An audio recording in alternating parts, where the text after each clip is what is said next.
just found my first ever Upwork pitch cover letter that resulted in me getting a job. It was my first Upwork job, and I'm going to share with you the job from 2020 and the pitch that I sent so you can copy the formula and secure your first client. So here's the job. I'm going to read it out because it's quite small text.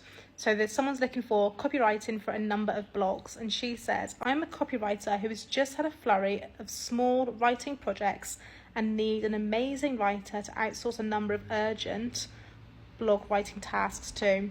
Minimum of 500 words up to a maximum of 7 and possibly ongoing. This was a great gig for me back then.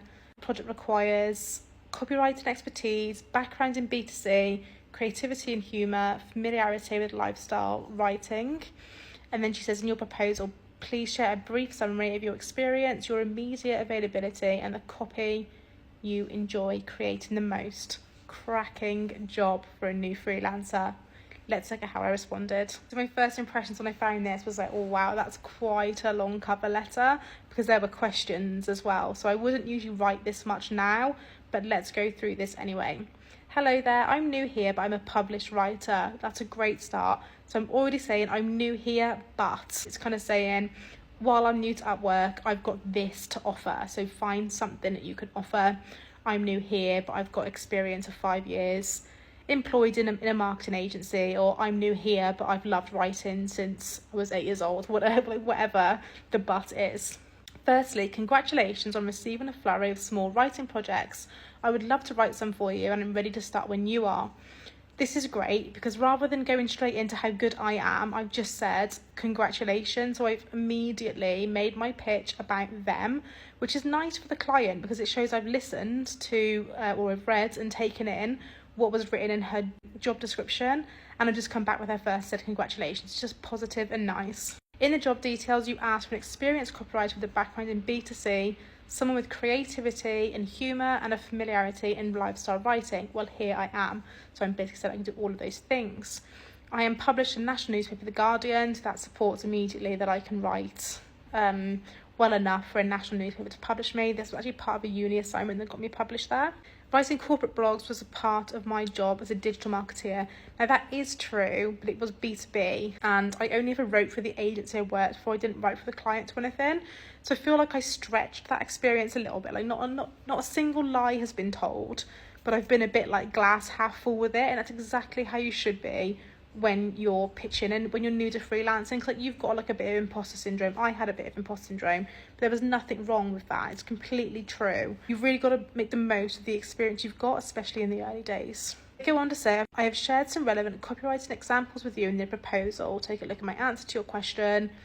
Here I've demonstrated with examples. Now that is just like, that relates to the questions below, so we'll gloss over that. So I'm not going to go into those just because this is long enough.